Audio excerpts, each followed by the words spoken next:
नाज़रीन کرام، आज हम आपके सामने तारीख़ इस्लाम का एक ऐसा बाब खोलने जा रहे हैं जो न सिर्फ सुनहरी है बल्कि ईमान अफरोज़ भी है। ये दास्तान है एक कम उम्र मगर अजीम सिपा सालार की, एक ऐसे नौजवान की जिसने अपनी जवानी के इब्तिदाई सालों में ही वो कारनामा अंजाम दिया जिसकी बदौलत करोड़ों मुसलमान आज बे-सगीर में इस्लाम के परचम तले जमा।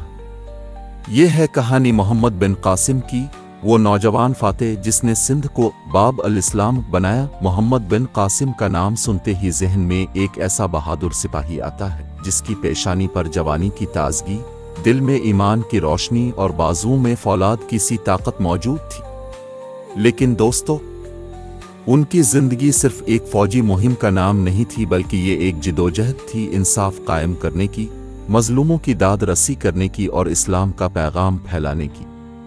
मोहम्मद बिन कासिम 695 ईस्वी में मक्का के करीब ताइफ के इलाके में पैदा हुए। उनका ताल्लुक कुरैश के मशहूर कबीले सकीफ से था। बचपन ही में उनके वालिद का साया सर से उठ गया, मगर उनके चचा हुज्जाज बिन यूसुफ सक़फ़ी ने उनकी परवरिश और तरबियत की।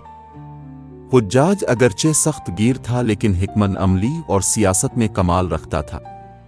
मोहम्मद बिन कासिम ने उन्हीं से जंगी फ़नून सीखे। कम उम्री ही में मोहम्मद बिन कासिम ने अपनी सलाहियतों का लोहा मनवा लिया। तीर अंदाजी, घड़सवारी, नेज़ाबाजी और जंगी तदाबीर में वो इतने माहिर हो गए कि बड़े बड़े जर्नैल भी हैरान रह जाते। सिर्फ ये नहीं बल्कि वो दीनदार और नेक सीरत भी थे। अब सवाल ये है कि एक कम उम्र नौजवान को सिंध भेजने की ज़रूरत क्यों पेश आई? इसकी वजह ये बनी कि अरब ताजिरों के जहाज जो श्रीलंका से माल और यतीम बच्चों को लेकर आ रहे थे, सिंध के इलाके में लूटे गए।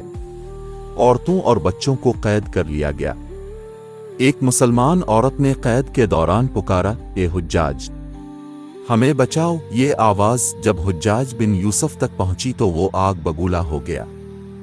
पहले इसने 2 छोटे लश्कर भेजे मगर वो नाकाम हुए। तब हुज्जाज ने अपने भतीजे मोहम्मद बिन कासिम को बुलाया और कहा, ए मोहम्मद, अब ये मुहिम तुम्हारे सुपुर्द है।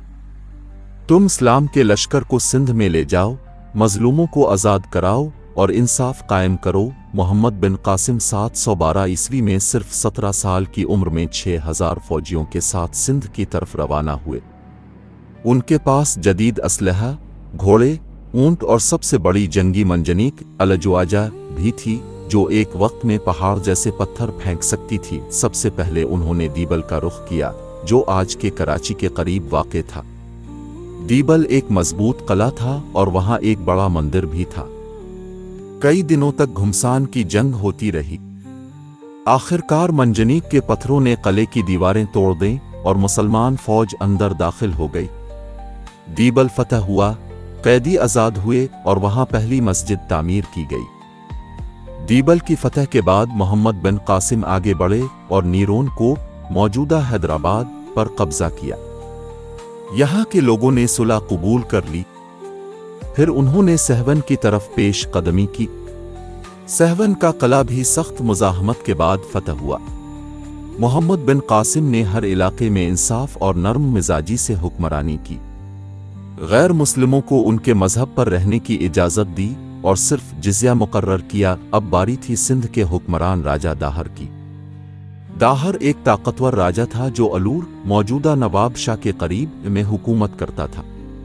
वो मुसलमानों के बढ़ते हुए कदमों को रोकने के लिए एक बड़ी फौज के साथ निकला। जंग का दिन आया तो मैदान कारजार दोहल उठा। राजा दाहर हाथी पर सवार था जबकि मोहम्मद बिन कासिम अपनी फौज के साथ घोड़े पर। कई घंटों तक जंग जारी रही। आखिरकार मुसलमानों के जवानों ने अपनी जानें निछावर करते हुए दुश्मन की सफ़ें तोड़ दी। मोहम्मद बिन कासिम ने खुद आगे बढ़कर दाहर के हाथी को घेर लिया। एक तीर दाहर को लगा और वो हाथी से गिर पड़ा। यूं राजा दाहर मारा गया और उसकी फौज भाग गई। ये वो लम्हा था जिसने सिंध की तारीख बदल डाली। फतह के बाद मोहम्मद बिन कासिम ने अवाम के साथ नरमी और इंसाफ का सलूक किया।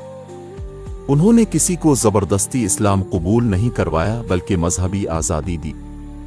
मकामी हिंदुओं और बुद्ध मत के मानने वालों को जिज़िया के एवज़ अपने मजहब पर कायम रहने की इजाज़त मिली।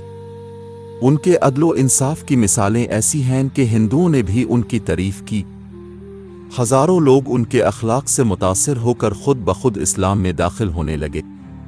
محمد بن قاسم نے اپنی فتوحات کو آگے بڑھاتے ہوئے ملتان اور پنجاب کے کچھ حصے بھی فتح کیے۔ ملتان کو سنہری مندر کی وجہ سے مشہور تھا۔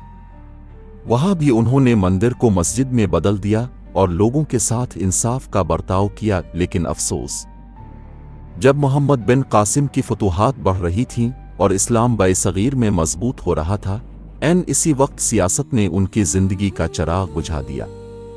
حجاج بن یوسف کا انتقال ہو گیا تھا۔ نیا خلیفہ سلیمان بن عبد الملک تخت پر بیٹھا۔ چونکہ وہ حجاج کا سخت مخالف تھا، اس نے فیصلہ کیا کہ حجاج کے سارے رشتہ داروں کو ہٹایا جائے۔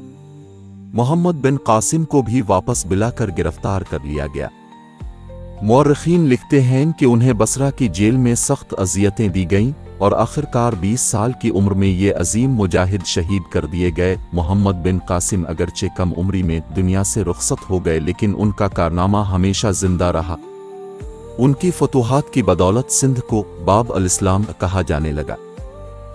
صغیر میں اسلام کا چراغ انہی کے ہاتھوں جلا اور بعد میں یہی چراغ پورے ہندوستان میں پھیل گیا۔ آج صغیر کے کروڑوں مسلمان ان کے مشن کا نتیجہ ہے۔ محمد بن قاسم ایک سپہ سالار ہی نہیں بلکہ اسلام کے سفیر بھی تھے۔ تاریخ ہمیں یہ سبق دیتی ہے کہ اصل کامیابی طاقت عمر میں نہیں بلکہ ایمان اور اخلاص میں ہے۔ محمد بن قاسم نے 20 سال کی عمر میں وہ کارنامہ انجام دیا جو بڑے بڑے بادشاہ بھی نہ کر سکے۔ ان کی قربانی اور جدوجہد ہمیشہ یاد رکھی جائے گی۔ اللہ تعالی ہمیں ان کے نقش قدم پر چلنے کی توفیق عطا فرمائے۔ آمین۔